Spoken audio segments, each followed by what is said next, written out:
Hey all, Ozzy here. Time now for another ICM post-processing tip. Enjoy!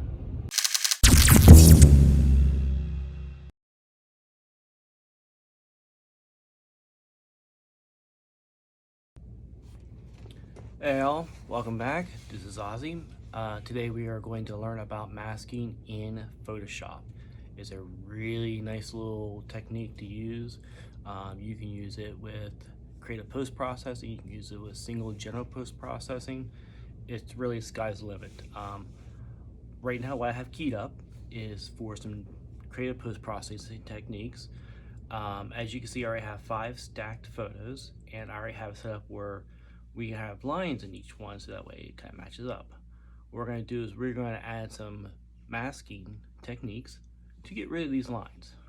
So I'm going to move all these eyeballs first. You can see the last one right here. No line, take the eyeball off, put the eyeball on, we have a line. Next thing we're going to do, we're going to select this gradient tool right here, and we're going to make sure it's set on multiply, keep it at 100%, and you're going to make sure it's on linear. Next thing you want to also double check and make sure it's on white and black, because if you check this drop down on the basics, make sure it's like this, okay? Now we're going to add a mask. There's a little button right here that says add layer mask. Make sure it comes up right here. Make sure all that stuff's selected. Now we're going to come down here to this little area where the line is, and we're going to drag from bottom up. Remove the line. Now if it was up here, it would be down. Go to the next one, and we have a line on the right side. You might not be able to see it right here, but you will see it when you start working it. But since I can see it right here, I'm going to go ahead and add layer mask. Do it again for this right here. There is no too much right here, but we're going to do it anyway. As you can see, there's a little bit of line right here, so I'm going to line up. And you can see that didn't quite do it because the line is on the bottom one. So I'm going to go ahead and do it down here now, and that removes it. I'm going to do another one right here. Removes the line for there, and removes the line for there. Now that's the first portion of that. As you can see, that removes all lines. So if I wanted to work generally with this portion, that'd be great. What happens if there are other like slight little portions here? Like say for instance, you see how if I move this little eyeball right here, we have some white right here that comes up if you put it in there, but you take it away, it moves away. Yeah, we can go ahead and do something like that, and it's going to take it away. But what if I don't want to remove all that? Well, I'm going to come up here to the paintbrush tool, and I am going to minimize the amount. Now notice I could, if I wanted to, go up here and use a slider. The reason I don't is because it's easier for me to see what size it is by using the bracket keys on the keyboard. The bracket keys are right above the enter on the right side. There's a left bracket and a right bracket. Left bracket, as you can see, is minimizing the space. Right bracket, hit that, it increases. Remember, left bracket decreases, right bracket increases. So now that I have an increase, I'm going to click right here, and now look, just minimally takes care of some of that right there. Got that, and we like that, like that. But you know what, I kind of like the way that part right there looks a little bit better.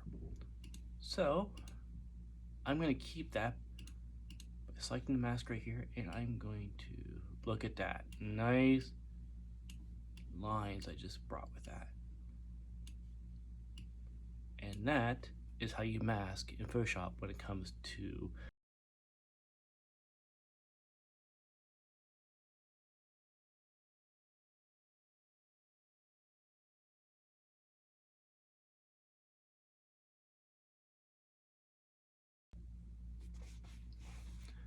all right, now that we've done a little bit of stacking and masking for creative post-processing, which gets rid of lines and can kind of bring out areas that you want to bring out a little more, we're going to do a little bit of masking in Photoshop where it helps out with the general post-processing. So I have a photograph keyed up right now in Photoshop. It's ICM. It's a nice little photograph of fields and clouds. It looks really nice. I'm going to show you how we can use masking to give like an interesting like transition type look to it. It almost looks creative processing, but it's definitely more of a general post-processing tip. So the first thing I'm going to do is I am going to create a duplicate layer. And you can see layer 0, copy. This is my base one. I'm not going to do anything to that one right there. I'm going to do it to this one here. So the first thing I'm going to do after that is I'm going to come up here to the adjustments. I'm going to select the hue and saturation. And we have this little slider for hue, saturation, and lightness. You can mess with any one you want to. I tend to just mess with the hue, but do what you want to do. Experiment, all the more you can do. So I'm going to go ahead and use the slider and watch what happens to the photograph. It does the whole thing, changes the color. Go the whole way to the end just to show you how wacky it can be. And go all the way to the right side. As you can see, we can change the color very drastically. Double click will bring us back to 0. So what I'm going to do next is I'm going to show you what this masking can do. I'm going to just change just slightly. Let's go ahead and go to a nice warm tone.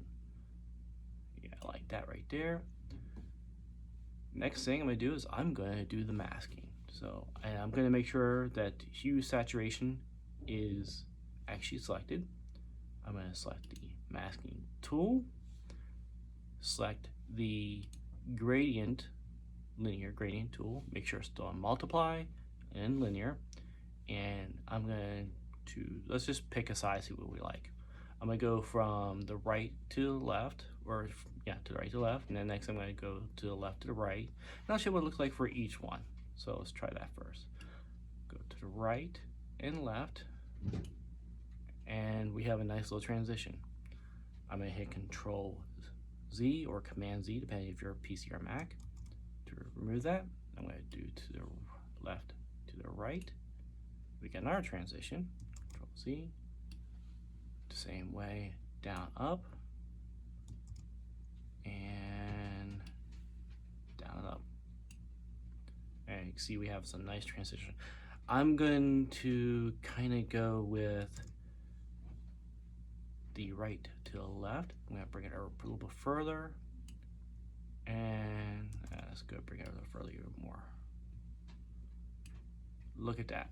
I have a nice warm to normal transition right now. And you can do this in pretty much any of your ICM photographs, just like I did right here. Duplicate your layers, adjustment, hue, add a mask, and go here. Let me show you some other things you can do here with those things. So I'm going to take that off, put our mask on, and let's say we don't want to use the linear. Let's say we just want to highlight maybe a circular area. So here's a radiograph. So let's do the very, very center, drag right here. This is going to do a circular one. And now we have a spotlight right in the center. Not really helpful for this one, but it's kind of cool. You can do the same thing if you just want to do like a middle one. Let's do middle. And it gives a nice little gradient from here to here. So it just depends on what you want to do. So go ahead and play around with this and see what you like. And catch you in the next one. Bye.